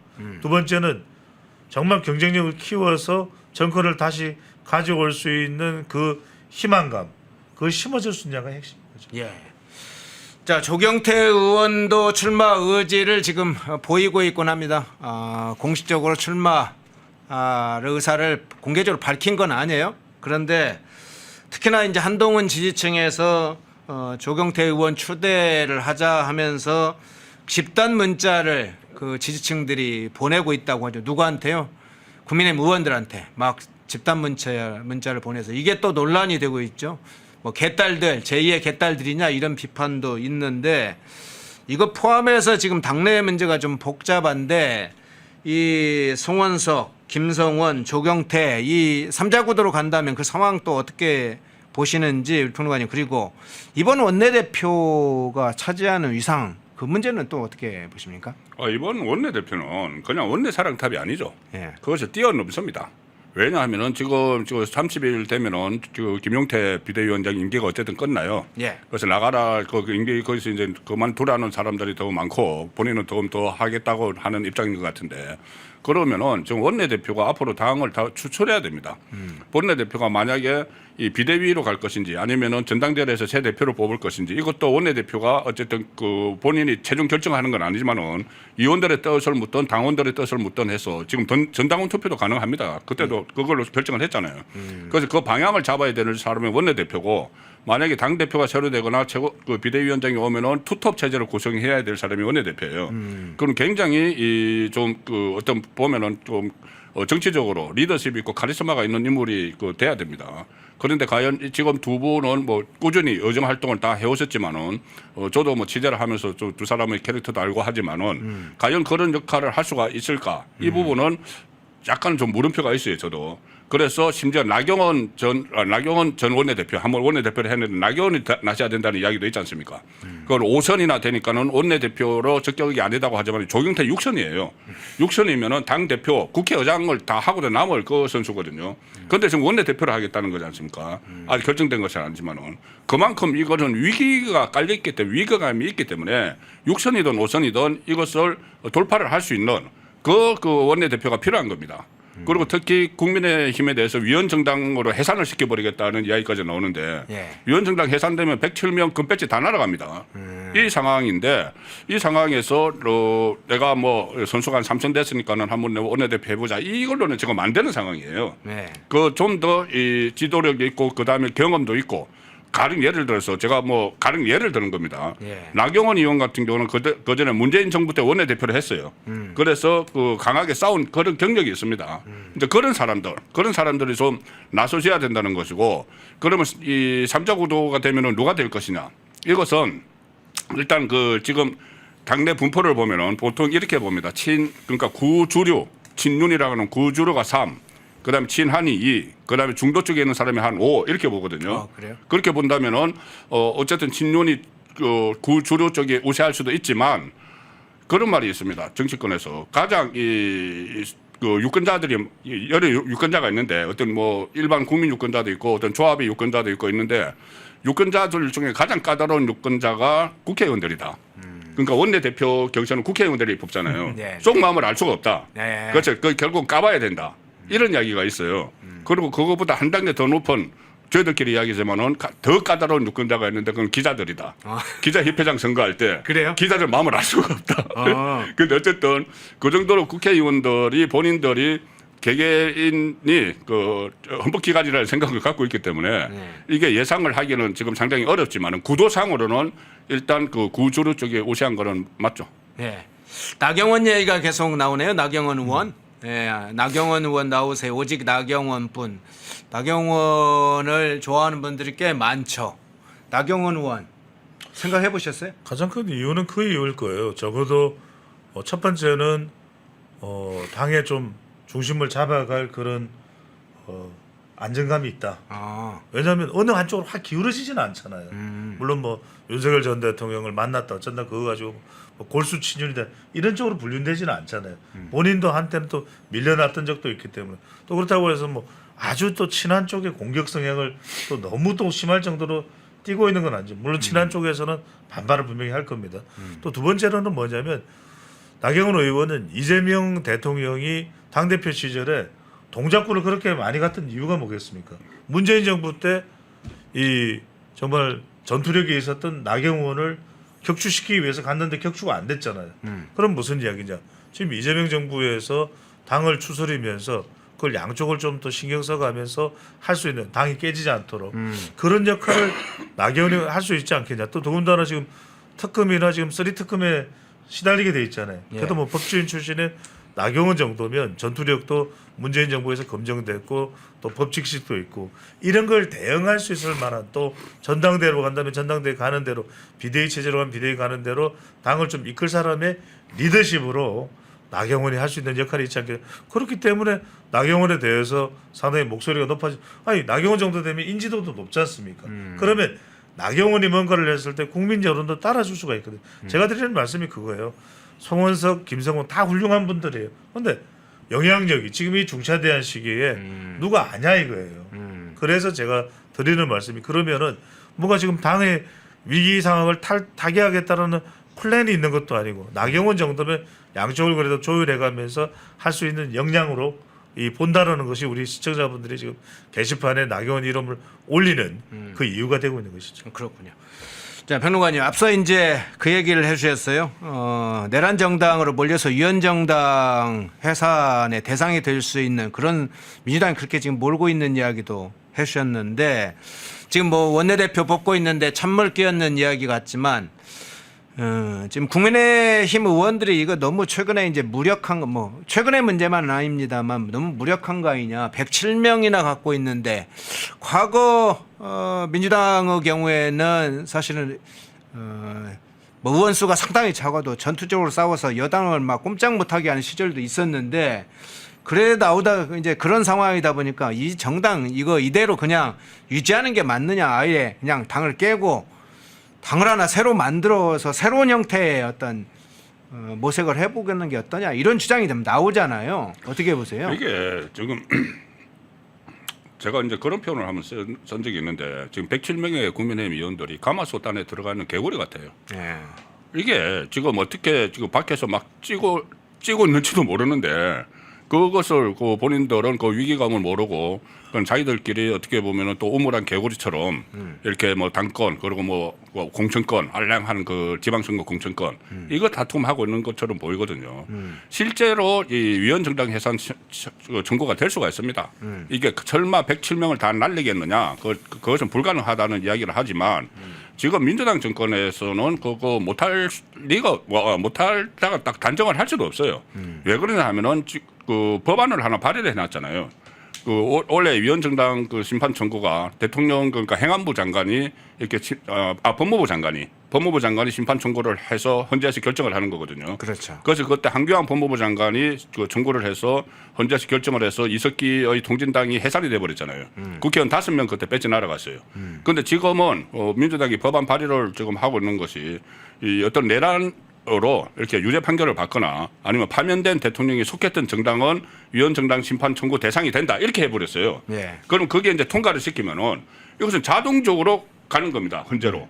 그런데 지금 헌재를 완전히 좌파가 장악을 하기 위해서 여러 가지 시도를 하고 있잖아요. 그 상황이 되면은 헌재에서 정말 통과시켜 버릴 수도 있어요. 그렇게 되면은 본인들을 107명은 그냥 다 나가야 되는 겁니다. 자, 그러면은 차라리 그런 이제 그게 현실화될 가능성은 상당히 낮다고 보지만은 그렇게 그 정도로 몰아붙이는 거거든요. 몰아붙이면서 이 국민의힘 당은 내란 정당이야. 이것을 계속 인식을 시키기 위해서 이 위원정당 해산 청구 이야기가 나오는 거예요. 현실화되는 것과는 별개로. 그렇다면 여기에 대해서 어떤 다른 방안을 찾아야 되는 거죠. 방안을 찾아야 되는데 지금까지 보여주는 모습은 계속 본인들이 어떤 주도권을 잡기 위해서 그리고 저는 이 지금 충돌하는 게 이게 양비론을 안 펼 수가 없는 것이 권성동 원내대표는 정말 무책임하게 의원총회를 중단시켜버리고 뒤로 넘겨버렸고 김용태 비대위원장은 5가지 혁신안을 요구를 했는데 그중에서 뭐 쩔만한 것도 있어요. 그런데 가령 예를 들어서 그 대통령 탄핵 반대 당론을 철회하자. 이거는 그럼 대통령 탄핵 반대를 해서 대선에 임해서 41% 득표를 했는데 그 국민들은 그 뭐가 됩니까 그러면은. 그래서 그런 것들도 하는 것이 일종의 주도권 잡기처럼 비춰지고 있기 때문에 차라리 타인에 의해서 해산을 당할 바에 차라리 자진 해산하라. 이 말까지 지금 나오는 상황이죠. 그렇군요. 자, 민주당 문제로 좀 잠깐 짧게 한번 넘어가 보겠습니다. 소장님, 법사위원장 자리가 그렇게 중요합니까? 중요하죠. 왜냐하면은 네. 이게 이제 모든 법안입니다. 모든 법안이 통과되기 전에 이 법률에 대한 작구를 심사를 한다라는 것이 이제 이 법사위의 명분이에요. 그러니까 일종의 모든 법안이 통과되는 관문이 되는 것이 마지막 관문이 법사위입니다. 그러니까 통과할까, 통과시켜서 본회의에 올릴까 말까, 그 막중한 이 영향력을 가지고 있거든요. 네. 작구 심사를 한다면서 사실은 그런 이유로 빌미로 이거 통과 안 돼 미룰 수가 있단 말이에요. 예. 심지어는 야당의 경우에도 법안인데 이 법안이 정말 전행을 이루는 그런 법안 같다. 여당과 정부에 그러면은 그런 부분들을 지연시킬 수가 있겠죠. 야당 법사위원장이면. 그래서 다수당이기도 하지만 지금 지난 총선 이후에 국회의장, 부의장, 법사위원장, 운영위원장 다 가져간 거예요. 네. 과기정보통신정보 그 위원장까지 다 가져간 거 아니에요. 그런데 그때 가져갔던 명분이 뭐냐면 너무 다수당이다. 우리가 다수당이고 우리가 야당이다. 그래서 가져갔기 때문에 지금 이제 정권이 바뀌었잖아요. 그러면 사실은 이건 지금 입법권이 있어요. 국민의힘이 지금 뭐 행정권이 있어요. 사법권이 있어요. 없잖아요. 아무것도. 예. 그러면 견제와 균형이라는 원리라면 여기다가 가져오는 게 맞겠죠. 근데 뭐라고 해야 그냥 민주당은 내주기 싫겠죠. 첫 번째는 뭐냐. 아니 2년 동안 하는 거 아니에요. 그럼 아직 2년 안 지났으니까 우리가 계속하는 게 맞지. 그러면 2년 뒤에 내놓겠다는 건지 2년 뒤에도 안 내놓겠다는지 그것도 불투명해요. 근데 절대로 안 내놓죠. 왜? 그래야 빨리빨리 내란 특검이든 뭐든 법안을 만들어지는 대로 지금 또 이 방송통신법도 있죠. 아시잖아요. 그다음에 각종 법안들 양국관리법, 상법 개정안 다 줄줄이 지금 대기하고 있잖아요. 이거 다 빨리 신속하게 통과시켜야 되는데 절대로 내줄 리는 없다. 명분상으로는 내주는 게 맞아요. 그런데 절대로 안 내줄 것이다. 예. 지금 법사위원장 문제까지도 좀 살펴봤습니다. 오늘 현안이 많아서 시간은 좀 짧고 그래서 마지막 주제 그냥 조국 문제로 한번 좀 넘어가 볼게요. 자, 조국이 드디어 자기 입장을 밝혔습니다. 자기와 관련된 사면 복권 문제 지금 조국당에서 계속 요구를 하고 있죠. 당 차원에서 지금 이재명 정부 초기부터 지금 조국 사면 복권 요구하는 이런 목소리를 계속 키우고 있는데 조국이 옥중 서면 인터뷰라는 형식으로 해서 자신의 사면 복권 문제에 대해서 이야기했는데 이렇게 이야기했어요. 사면권은 헌법상 오로지 대통령의 고유 권한이다. 사면 대상자가 될 수 있는 사람이 이에 대해서 언급하는 것은 적절하지 않다. 이렇게 얘기했어요. 이거 뭐 통상적인 얘기인 것 같은데 이게 딱 목에 가지처럼 걸리는 게 이겁니다. 우리 송 평론가님 어떻게 보시는지 모르겠는데 여기 중에 사면 대상자라는 걸 자기가 사면 대상자라는 걸 전제해놓고 이야기를 하고 있어요. 어떻게 이 이야기 들으셨어요? 나를 잊지 말아줘. 나 잊지 마. 나 감옥에 있다는 거 잊지 마. 예. 왜? 자, 이 대선 때 어쨌든 저 조국당의 후보를 내지 않았죠. 예. 조국은 피선거권 박탈돼서 감옥에 있으니까 못 나온다고 하지만은 보통 되면 그 경우면은 다른 사람이라도 나옵니다. 예. 원내 의석을 12석이나 갖고 있는 정당이 대선을 그냥 지나가는 건 있을 수가 없는 일이에요. 예. 그 심지어 뭐 원내 의석 3석에 있는 이준석도 나왔지 않습니까? 예. 그런데 만약에 조국이 나왔으면은 이 조국 당에서 누군가 나왔으면은 지금 이준석이 그 보수 우파 쪽 표를 잠식한 그 정도는 잠식을 했을 거예요. 네. 만약에 나왔다고 보면은 예. 그렇다면은 그 호남에서는 조국당이 더 위세가 더 세지 않습니까? 예. 그 호남에서 굉장히 많이 깎였을 거예요. 예. 그러면은 대선 결과가 어떻게 될지 알 수가 없습니다. 그 상황이 됐다면은 그런데 조국당에서 후보를 내지 않았죠. 그리고 계속 그 이재명 후보를 지원을 했습니다. 뭐 그 정경심 씨는 뭐 1번 찍으면은 뭐 일찍 나온다. 조국 일찍 나온다. 아니 노골적으로 했잖아요. 대통령 되면은 사면해 줄 거라는 것을 그런데 그것을 과연 일방적인 희망 사항일까? 아니면 이면에 어떤 합의가 있었을까? 대선 후보 내지 않는 대신 조기 사면 합의가 있었을까? 마치 합의가 있었다는 것처럼 민주당 안에서 좀 이야기가 나오고 있어요. 그러면은 이것은 후보 매수죄라는 또 말도 나오는 상황이죠. 그래서 이 만약 거기다 또 저기 정성호 친명 자장이라는 정성호 의원이 불을 지폈습니다. 너무 과하게 처벌을 했다. 그러면서 이제 사면을 해야 된다는 쪽으로. 그러네요. 그러니까 또 박지원 의원도 또 같은 이야기를 했어요. 네. 그러면은 이게 이제 불을 지피고 있는데 그런데 이것이 최종 결정권자인 이재명 대통령이 할 것인가? 저는 지금 안 할 가능성이 굉장히 크다고 봅니다. 조국이 나오면은 네. 그 친문계가 다시 뭉칠 수가 있어요. 조국을 중심으로 친문계가 뭉칠 수가 있으면 지금은 본인이 일극화를 다 만들어놔서 저 이재명 일극화를 해서 정권까지 잡은 마당에 내부에 저 어떤 그 경제 세력을 둘 필요가 없는 거죠. 그래서 그것 때문에 지금 조국 당과 그 민주당 사이에 계속 어떤 뭐 충돌이 있고 나중에는 뭔가 이 어떤 이 폭탄 발인에 나올 수도 폭로가 나올 수도 있어요. 그러니까 예를 들어서 뭐 이재명 후보가 그때 내가 대통령이 되면은 빨리 이 어떤 사면을 해주겠다고 말을 했다는 이야기도 나오고 있잖아요. 네, 추광욱 전 의원 얘기했죠. 예, 그렇습니다. 예, 그러면은 그게 사실인 걸로 확인이 되면은 그것은 후보 매수자 아니냐 이런 공격거리도 지금 될 수가 있는 거죠. 그렇군요. 아니 이게 왜냐하면은 네. 지금 조국 전 대표는 초억울할 거예요. 왜냐하면 본인은 이게 아빠 찬스, 엄마 찬스일까 이렇게 생각을 하는 거예요. 왜냐하면 당연한 걸로 생각하고 있었어요. 김경수 전 지사도 드루킹이라고 하는 천인공노할 일이 있었지만 대부분 판결 인정 안 하잖아요. 인정 안 해요. 다 인정 안 해요. 지금 인정하는 사람 있습니까? 안 해요. 그러니까 이제 초억울한데 지금 이 이야기까지 제가 그냥 해버릴게요. 예. 왜냐하면 정성호 의원이 서울 그것도 법대를 졸업했잖아요. 예. 그리고 사법연수원 이재명 대통령과 동기잖아요. 뭐라고 얘기를 하냐? 지금 한 방송에 출연해서 조 전 대표 가족이 받은 처벌에 대해서는 형량의 형평성 문제를 얘기를 했어요. 그리고는 불공정하다 얘기를 했어요. 그러면은 지금 죄를 지어서 지금 징역 살고 있는 사람들이 다 불공정한 거잖아요. 그렇잖아요. 이렇게 되면 다 법에 명시돼 있고 대법원 판결까지 나와서 수감된 거 아닙니까?